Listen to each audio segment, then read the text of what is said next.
ये राष्ट्रीय नेतृत्व ने उत्तराखंड राज्य के अंदर कांग्रेस में आमूलचूल परिवर्तन किया है। और मैं समझता हूँ कि 2027 की जो चुनौती हमारे सामने है, उस चुनौती को देखते हुए हम सब लोग मिलकर के काम करेंगे और राज्य में कांग्रेस की पुनर्वापसी करने का हमारा मरकज प्रयास होगा। सदन काफी कहना गाने देखिए बड़ा हंगामेदार सदन रहा। कहीं अलग मुद्दे निकल के सामने आए इस बार।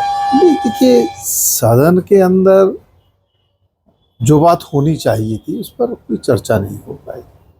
वहाँ पर पहाड़ और मैदान की बात हुई। 2 मंडलों का राज्य है, इसमें अगर हम पहाड़ मैदान करें तो कदापि उचित नहीं है। और इन 25 वर्षों में हमने क्या पाया, आगे हम किस तरीके से आगे बढ़ेंगे, इस पर बात नहीं हुई। जब चर्चा हो रही थी तो उसमें अनावश्यक रूप से व्यवधान डालने का प्रयास किया जा रहा था, जो मैं समझता हूँ कि कदापि उचित नहीं था। लेकिन सदन है, सदन में सब चीज़ें चलती हैं। पानी तक रोकने की बात सामने आ गई। नहीं, दुर्भाग्यपूर्ण है। पानी आज तक कोई रोक पाया? टिहरी डैम बन गया है तो क्या पानी रुक जाएगा? एक सीमा तक रुकेगा ना, जब भर जाएगा तो ओवरफ्लो होगा। तो ये सब बातें जिसका मैं समझता हूँ कि कोई औचित्य नहीं था। उन बातों पे बात हो रही थी, पहाड़ मैदान की बात जो हो रही थी, जो मैं समझता हूँ कुछ नहीं था। पलायन आयोग तो बना है उत्तराखंड में, कितना कारगर साबित हो? देखिए, पलायन आयोग तो बना है।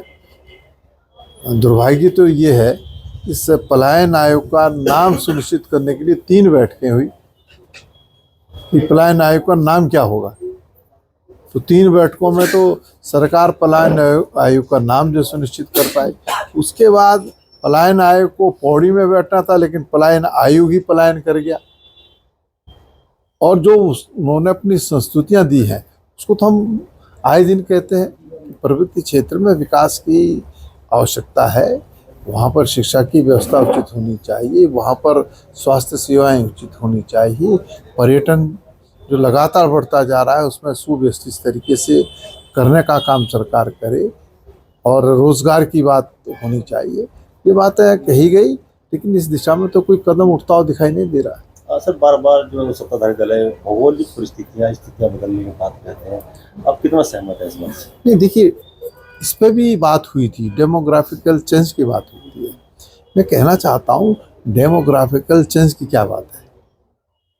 जो व्यक्ति इस देश का नागरिक है, उसको संविधान ये इजाज़त देता है कि वो देश के किसी भी हिस्से में, किसी भी राज्य में जा कर के रह सकता है, निवास कर सकता है।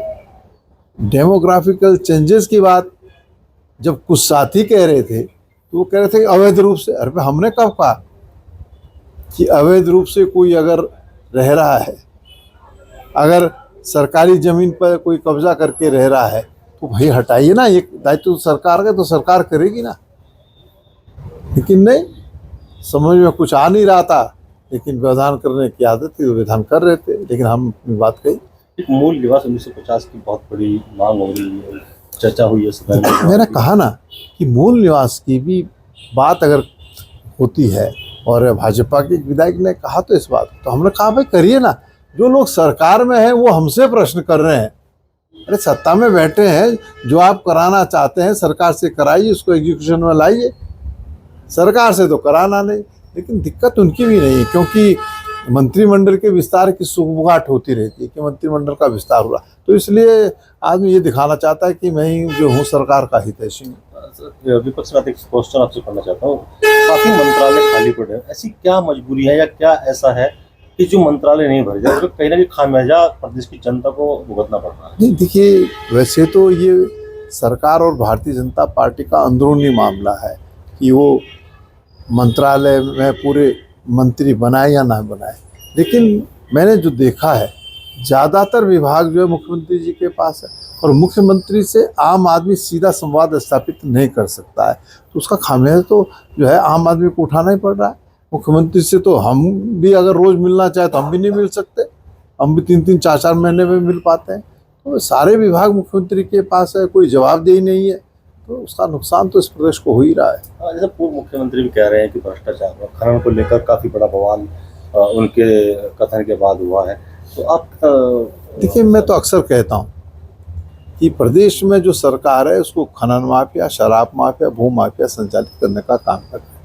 अब खनन का जिक्र आपने किया है, अगर विपक्ष कोई बात कहे खनन के परिप्रेक्ष्य में तो ये कहता है विपक्ष में इसलिए कह रहे हैं, लेकिन प्रदेश के पूर्व मुख्यमंत्री ने जो लोकसभा के सदस्य हैं हरिद्वार से, उन्होंने तो लोकसभा में इस बात को उठाया कि उत्तराखंड राज्य के अंदर अवैध खनन हो रहा है।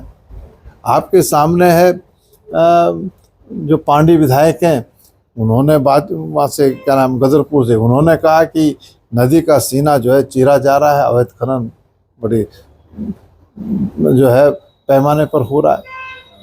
विधायक लोग जो है ट्रैक्टर ट्रॉली रोकने का काम कर रहे हैं आपके सामने। और सत्ता पर तो जो है प्रहार विपक्ष तो करता ही करता है, लेकिन सत्ता पक्ष के लोग लगातार करते आ रहे हैं। तीरथ सिंह रावत जी कह रहे हैं कि सरकार में भ्रष्टाचार है, तो अवैध खनन तो बड़े पैमाने पे हो रहा है। खानपुर विधानसभा जो लगातार चर्चाओं बनी रहती है, सतत अगर के चैंपियन है निर्दलीय उमेश कुमार, तो उसे लेकर जिस तरह से माहौल बना हुआ है, तो उसके बारे में क्या कहूँगा? कि मैं समझता हूँ कि जो वहाँ पर वातावरण है वैसा वातावरण होना नहीं चाहिए। लोकतंत्र में इन तमाम चीज़ों को कोई जगह नहीं है। हम तर्क वितर्क करते हैं, विधानसभा में सत्ता पक्ष और विपक्ष में नोकझोंक होती रहती है, लेकिन अगर हम आपस में वैमनस्य रखें तो कदापि उचित नहीं है, ये दुर्भाग्यपूर्ण है। 27 में क्या रहेगा आपकी? निश्चित रूप से कांग्रेस सरकार बनाएगी। सर 27 में सीएम का चेहरा कौन मिलेगा? नहीं, देखिए, कांग्रेस जो है संयुक्त नेतृत्व में चुनाव लड़ती है। आज तक भी जब हम चुनाव लड़े, हमने सरकारें बनाई तो संयुक्त रूप से हम चुनाव लड़े। उसके बाद विधायक और राष्ट्रीय नेतृत्व तय करता है कि किसे बागडोर सौंपे। जिसको भी मुख्यमंत्री बनाया जाएगा सब लोग उसको स्वीकार करते हैं।